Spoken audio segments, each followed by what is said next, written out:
Hey, Pissdrinkers!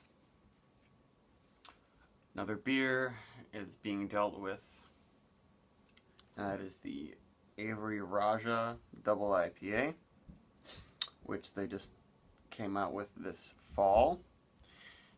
It's, I guess, supposed to be a little brother to the Maharaja IPA they've been making for a long time. It's 10% alcohol and quite malty. Not anything like the new wave of IPAs, which this one I believe is going to be like. I did have a taste of this a couple months ago and remember immediately realizing it had some new wave hops that were very tropical going on there.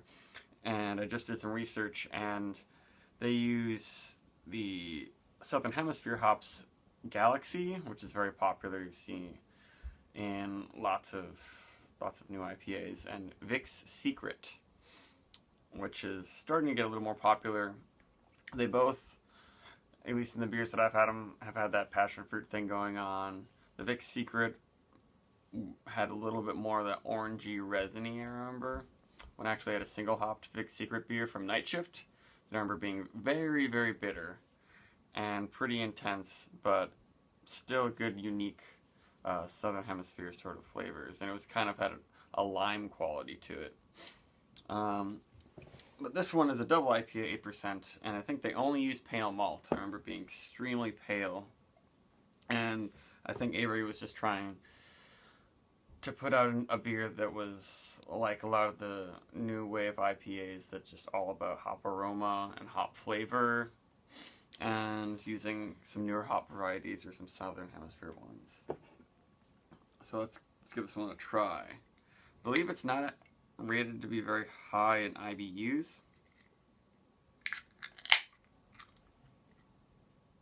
Yeah, it says 70 here, which I'm looking at the pastemagazine.com article about it, where this information is not actually listed on their website. They must have just sent it to the guy who's reviewing it at Paste Magazine, who's actually a pretty good beer reviewer. I find a lot of really kind of vapid, boring beer reviews that just kind of say the same things about every IPA or the same things about every stout. There's not really things that help you decide what's unique and special about them. Yeah, this review is done by Jim Vorel.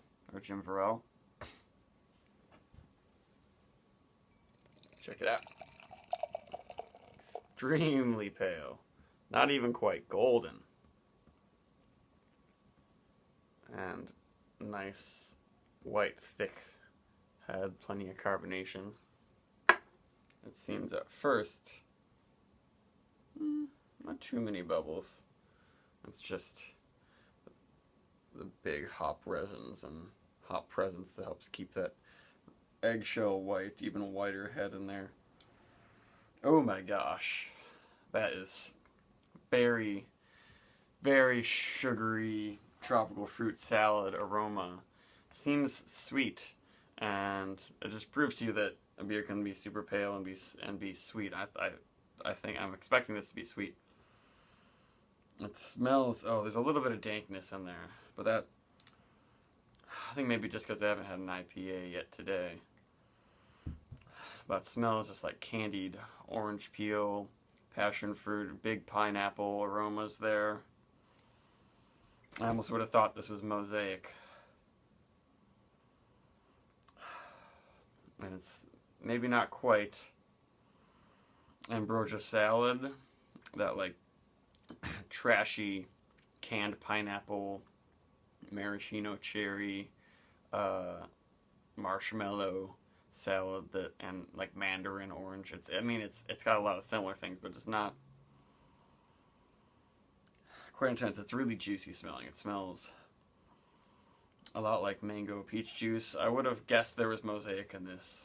I think when I had it before, I thought that it was just New Wave American hops, and I didn't realize that it was Southern Hemisphere, because the Southern Hemisphere ones, especially Nelson Sauvin, as I've reviewed recently in different beers, I thought just lent a extreme green pepper note and green onion, but this is very much juicier than that. Yeah, it's like I'm prepared to just drink some straight up pineapple juice is what it smells like. And I mean, it doesn't look unlike maybe pineapple juice, except with a nice head on top of it. Oh, there we go.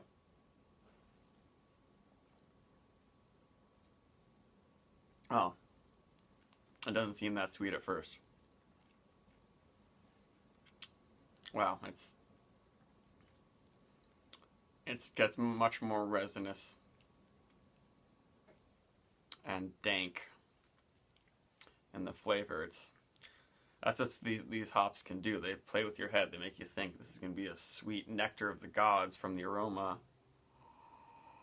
and then they pack just enough bitterness and enough oils in there to change the experience of your tongue and just make it dry and refreshing.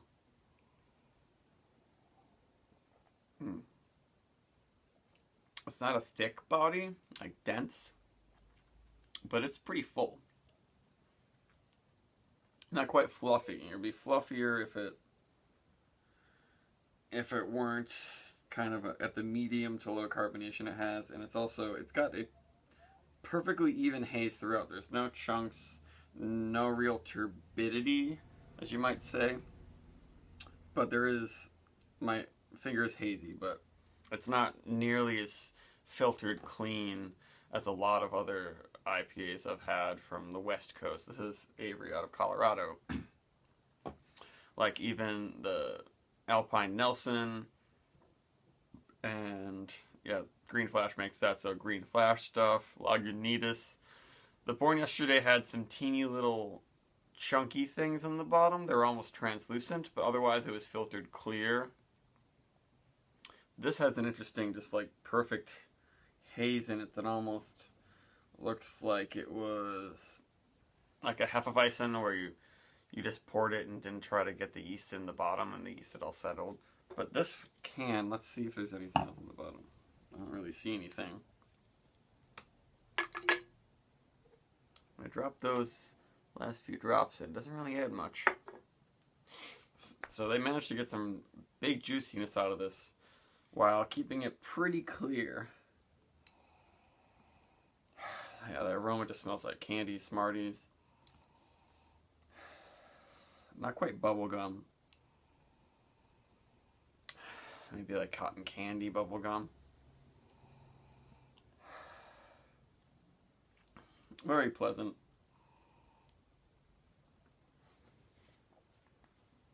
And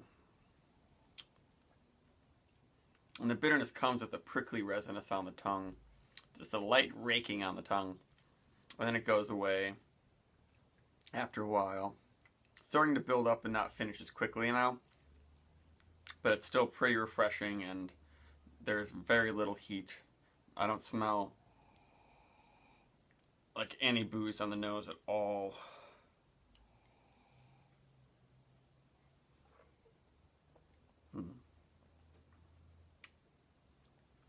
And this can isn't ridiculously fresh. It says 15/2/94, which makes you think that it was bottled this year, 2015, on the 294th day, which I looked up and I believe it's like October 22nd or something like that. And it's like November 10th now, so it's definitely less than 3 weeks old, I believe. And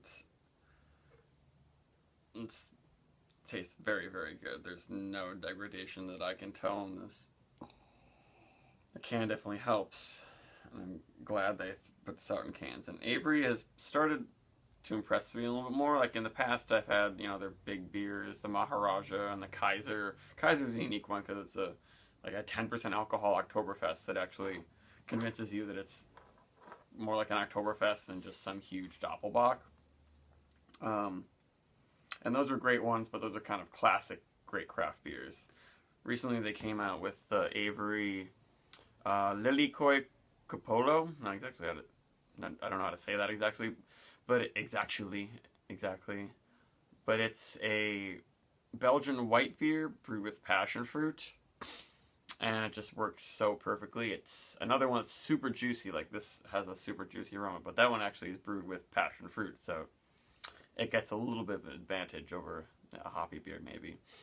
And that one just worked perfectly with the super juiciness and then the spiciness of the coriander and the yeast. And this beer is up there with that as it's just some sweet nectar of the gods. I like to say that a lot, I guess. The aroma is just, somehow they just capture that intense tropical hard candy aroma perfectly.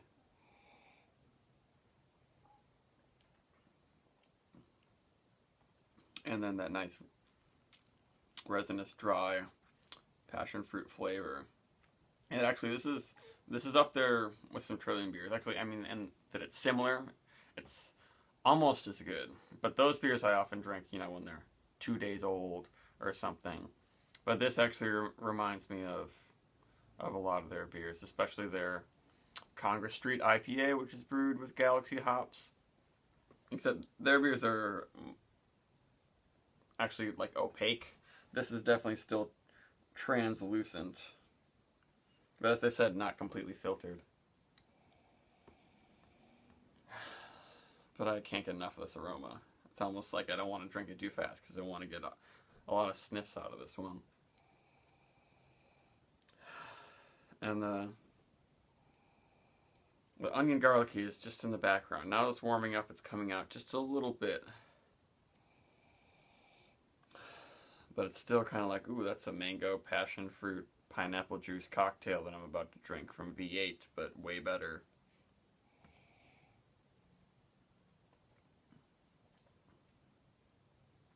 There is a little bit of sweetness, definitely.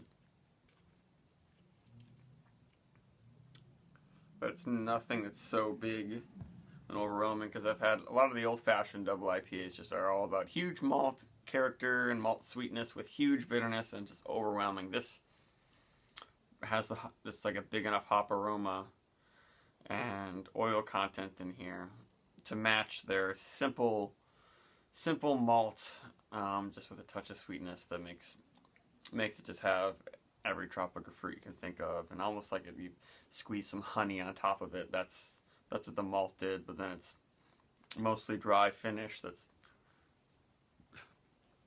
maybe a notch back from the edge of being too bitter. Because a lot of Trillium beers were, like, I would say, are right on the edge of where it might get taxing on my palate, keep drinking it. But this doesn't really get too close to that edge. I'm getting a little bit of bitter orange peel after a while, a little bit of, like, straight up grapefruit sort of lingering experience. Not quite exactly the flavor. Up front, it's all those tropical fruits, but then it's like, oh, now it tastes and it feels like I've just bitten into fresh grapefruit and orange at the same time. I think I'm going to give this one a pretty good score, an 8 out of 5. Maybe 8.75.